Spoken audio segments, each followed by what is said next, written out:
नमस्कार दोस्तों, स्वागत है आपका हमारे YouTube चैनल सतपाल की कहानियों पर। मैं सतपाल कदमिया आपके लिए लेकर आया हूँ रविदास जी की भगत मीराबाई की कहानी पसंद आए तो लाइक करना और चैनल पर नए हो तो चैनल को सब्सक्राइब करना। तो आइए शुरू करते हैं। मीराबाई के जन्म स्थान मेवाड़ के इतिहास एवं राठौरों के भाटों की भइयों द्वारा मीरा जी का जन्म श्रावण सुदी एकम शुक्रवार संवत 1561 माना गया है। बचपन में मीरा की माता का देहांत हो गया था। मीरा इकलौती संतान थी। बाल्यकाल में मीरा को न भाई बहन का साथ मिला न माता पिता का दुलार।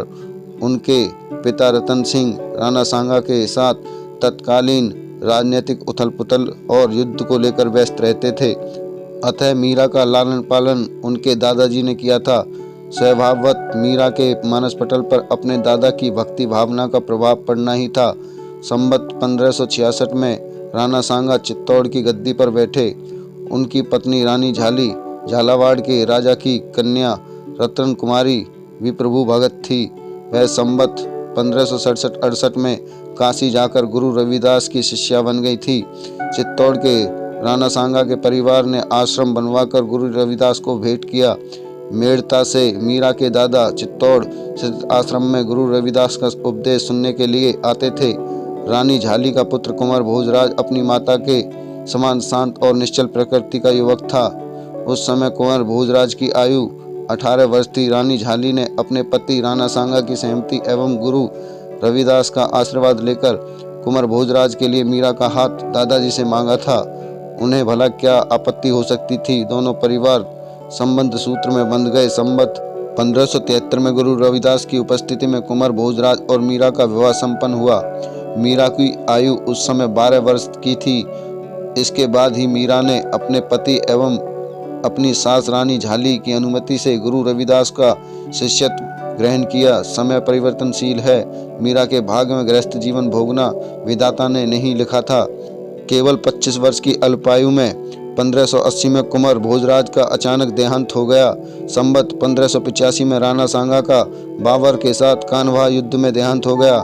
राणा सांगा के पुत्रों रतन सिंह और विक्रमजीत के बीच चित्तौड़ की गद्दी हथियाने के लिए संघर्ष प्रारंभ हो गया। मीरा और रानी झाली विधवा हो गईं। रानी झाली पति के मौत के बाद किस अवस्था में रही, इतिहास इस संबंध में मौन है, परंतु मीरा का अपने गुरु रविदास के साथ अटूट संबंध जुड़ा रहा। कुंभ श्याम से सटे मीरा मंदिर के साथ गुरु रविदास छत्री का निर्माण संभवतः मीरा और रानी झाली के प्रयत्न से तत्कालीन परिस्थिति में ही संभव हो सका होगा। इस छत्री के नीचे गुरु रविदास के चरण चिन्ह है और छत के निचले भाग में गुरु रविदास द्वारा बताए गए पंच विकारों की प्रतिमा एक प्रस्तर शिला पर अंकित है। राणा सांगा की मौत के बाद मीरा को पारिवारिक यातनाओं का सामना करना पड़ा। ऐसा भी कहा जाता है कि विक्रमजीत ने आधी रात के समय मीरा को चित्तौड़गढ़ के नीचे बहती हुई गांभीरी नदी में फेंकवा दिया, मगर मीरा सही सलामत रही। मीरा अब भगवत भजन और साधु सेवा निडर होकर करने लगी, परंतु राणा विक्रमजीत को उनके यहाँ साधुओं की भीड़ का जुड़ना पसंद नहीं था।